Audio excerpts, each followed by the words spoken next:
We've been talking a lot about the way remote work has changed the composition of commercial buildings and the value of them. Romain, this is a global story, but it's also a big city and unfortunately a New York City story as well. This is a global vacancy rate, and according to this chart, it is New York, which of course in the turquoise line is leading now up about to 15%. So as we think about the composition of where workers are, what does this mean for the value of a lot of these commercial properties too? Yeah, and we talk so much about those vacancy rates, but there's always the big question here about the actual financial impact. And there's a great working paper making the rounds here over the last couple of days called Work from Home and the Office Real Estate Apocalypse. One of the co-authors of that paper is joining us right now, Professor Stijn Van Nieuwerburgh of the Columbia Business School, joining us right now to talk a little bit about this. And Stan, I was kind of fascinated by this paper, not so much by the statistics on vacancy rates in and of themselves, but kind of the pass-through effects on local economies if this work from home trend ends up being permanent. Right. Well, thanks so much for having me. Right. So in this paper, we begin by looking at some office leasing revenue data from a new data set called CompStack. And what we find is that on all the active leases or outstanding, leasing revenue has already fallen 17.5% between the beginning of the pandemic and May of this year. That's a large decline, but we need to keep in mind that only about 30% of office tenants have had to decide whether to renew their lease so far, right? So that means that there's 70% more tenants that are still sitting on their pre-pandemic leases that are yet to decide whether to renew that lease. Even if they renew, how much space to rent, and potentially want to negotiate down that rent, right? And so the second shoe is yet to drop on the commercial office leasing market going forward, right? So what we do in our papers, we kind of take this leasing revenue data and build a valuation model. Can you talk, go ahead, Professor, a little bit about what went into that model as to what you're pushing us forward of that 70% still left? How ugly it could be, whether or not more than the 46% of workers that have returned actually do so? Right, exactly. So, I mean, what's going to happen is over the next several years, the other 70% of tenants is going to have to make these active space decisions.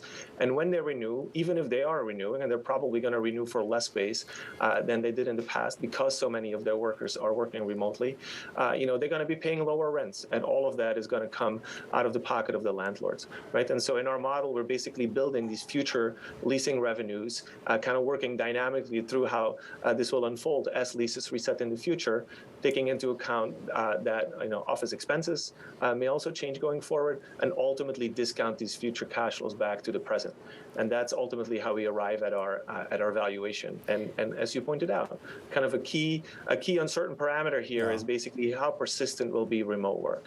Regionally, where are you seeing the most pressure?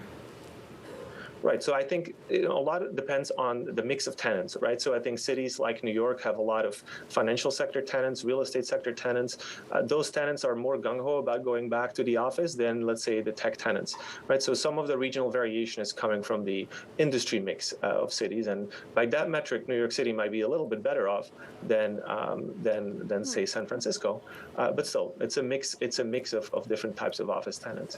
Can you talk a little bit about the index itself? You created a work from home index, and you actually sort of listed out some of the companies that in theory would benefit from this work from home movement, the idea that you would be long those names and then short other names.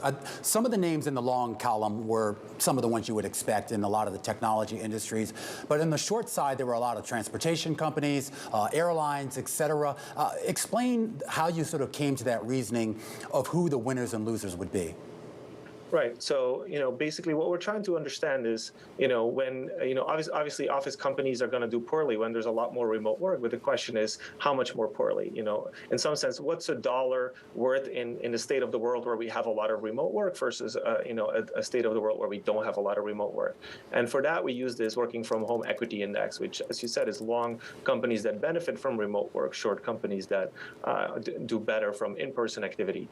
And so what we end up finding is that office is obviously negatively correlated with that index, but we can sort of match the average returns on that index to figure out just exactly how much worse off office is in those states of the world. Of course, the impacts go far and wide, and in many ways they go to the purse strings of the cities and of the states that you mention. Is there any way in which you're starting to see companies, real estate companies, pivoting, thinking of new ways in which to use these old offices that are less attractive, and whether or not that ends up just easing some of the pain or not? Well, absolutely. I think the incentives are clearly there, right? I think urban CBD, central business districts, will likely shrink in the future. And at the same time, we have lots of unmet housing needs in cities. And so conversion of office, especially older, lower quality office product, to apartments is a conversion that in theory makes a lot of sense. The question is, can you make the numbers work? Does the floor plate of the office work out for an apartment conversion? And, are there regulatory obstacles for that conversion to take place?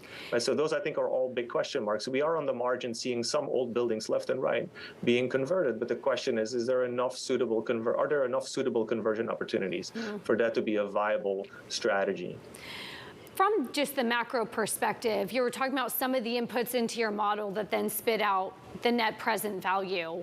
How much of the change that you're seeing in that net present value is just from the Federal Reserve, which is moving, and that discount rate is now a lot higher than it used to be a year ago? Right, so that's a great point. I mean, in some sense, our valuation exercise just thinks about the impact of remote work.